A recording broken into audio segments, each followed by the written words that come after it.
Hey everybody, all right, I just did an Instagram live and I was just fooling around in my usual A pentatonic slow blues because that slower blues feel kind of gives you guys a chance to digest what it is that I'm doing. Now, I got a question from someone that was tuned in is that just the pentatonic that you're doing? And it's not. I want to show you guys what I do when I'm playing over a blues. Now, of all the blues lessons that I've done, and if you're on YouTube or Facebook, you can just scroll through because I've been posting a lot of those, almost daily, and we're touching on a lot of different ways to make your solos way better and explosive. This is going to change the game for you, I promise. So what I'm doing here is I'm sticking to my usual A blues like I do, my A pentatonic, and I'm adding one different note for each one of the chords. All right, so for my A7, we're gonna go really visual with this. For my A7, my 6th fret on the 3rd string is my major 3rd of the A chord, and that is not in the minor pentatonic. So usually I'll add that in. All right, so I usually do a slide into it or a hammer on. So that is a note that I tend to add a little bit. And just for the record, if you are going to slide into it, it does tend to sound better going from the lower note up, because that gives it that minor to major feel. If I do like,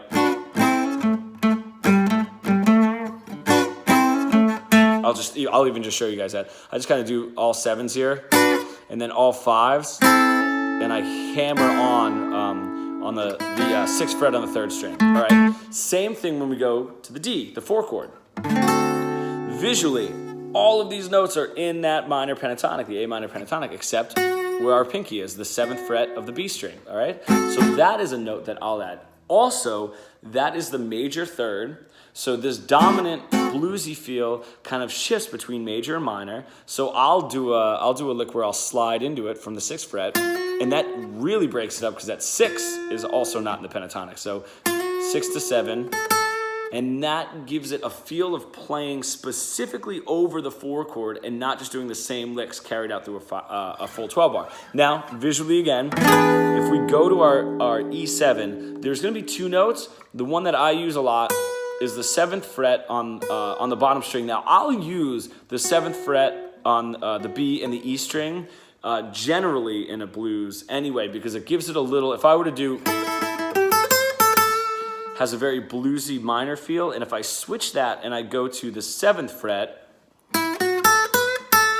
it lends itself to almost a major sound. I mean, it's pulling from the major pentatonic. So let's go into the final note is going to be where your pinky is on that E7. All right, and now that is the 3rd scale degree in that E7, and that is something that I wouldn't abuse too much because it really tears away from the pentatonic and it gives it a whole different sound. But I want to do a couple rounds, and I'm going to talk through them and show you guys how it is I'm using these, and show you guys a couple cool licks to do as well. So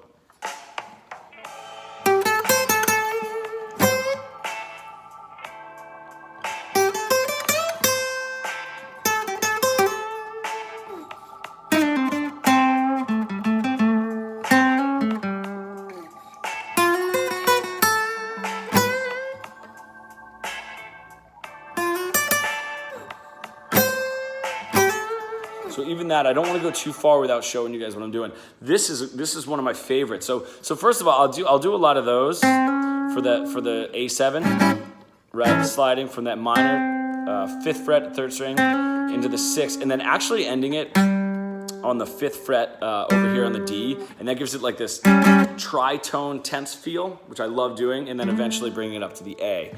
Now, I'll do the same thing. I love this lick. I'll slide in, when I'm over my 4 chord, I'll slide in onto the B string, the 6th to the 7th fret, and then I'll jump right here to the 8th fret. That is my tritone, all right, my major 3rd and my flat 7 of the D up here, and then I'll walk it down. So I'll do B string, E string, B string, E string now on the 7th fret, and then B string to the 5th fret on the E. So it sounds like this.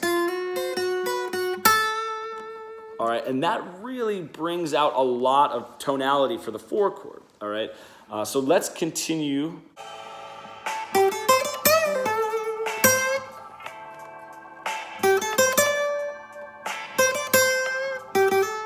another little 4 secret. That D right there, I'll not always bend that up when I'm on my 4 chord. Or if I go up here, because that's my D, my root. All right, so I'll bend that 12 up to the major third of D. All right, so now here's the 5 chord.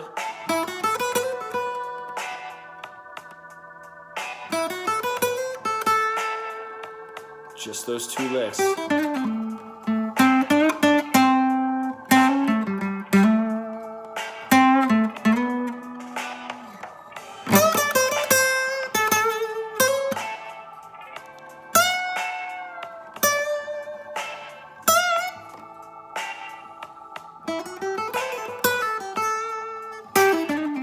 That's adding those 7s in all around, and then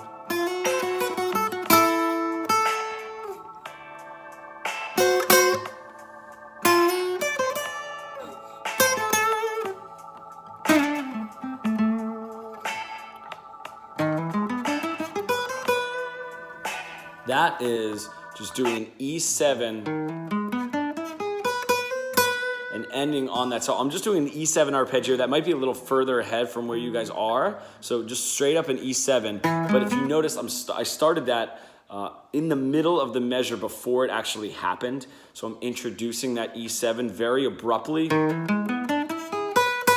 And then once I get to that final note, that's where the change actually happens in the rhythm. Another thing that I went over in a past lesson that I want you guys to check out and try, it's not too far down the list, and a few other things that I was doing to try to introduce this further along is every now and then when it gets to the 5 chord turnaround, I'll do... And that is the same as the 7th fret in the bottom string. All right, it's just a whole step higher from our root note from our A, and that's one of the notes for the E7. So it's just something I'm adding in. Now I jumped up here, so like I was saying, over that 4 chord, if I'm usually doing, right, that'll be something I'll do on the 1. For the 4 chord, I might just do, and let that sit as the root note of the 4 chord. So that's my D right there. That being said, I can now jump up my D, my E on the 12th fret, and then bend that a whole step up. That really brings out that change over the D, all right? Because that's the same note, F sharp, right there, that we're doing on the 7th fret of the B. So something to think about too, and you can do it also over the 5. Let me just see where I am here.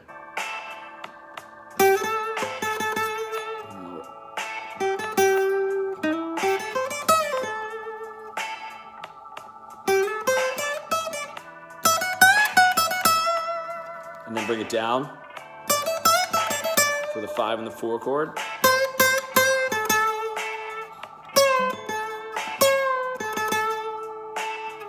So the cool thing about using these notes is we can mess around with this in-between major and minor over these over some of these changes. So when I have that, that's my A, right? Or if I just move down here to get back in first position, I'll do something like, so that's my minor third. I'll bend it up a little bit, right? And it just kind of has that drifting in between major and minor. So you're actually starting on a major third and drifting it down to a minor, and then kind of pulling it back to the A. So, guys, I just want to keep giving you these ideas. They are endless, and there's always something different. Whenever I'm fooling around on a blues, there's always something different that I realize I haven't covered in a lesson. Also, why it might be effective. If you guys want, my Skype lessons are incredibly affordable, but when we do lessons over Skype, I can watch you guys play and see what it is you're relying too much on, what you could add to add more flavor, and do exercises and 12-bar examples directly for you to progress faster than if you're just kind of learning these, because this might not be an issue that you're having. This might just not even be something that you're interested in, you know, as far as your solos are concerned, and you want to stick to more of a rock pentatonic feel. So let me know if that's something you guys are interested in. Thank you for watching, and I will see you guys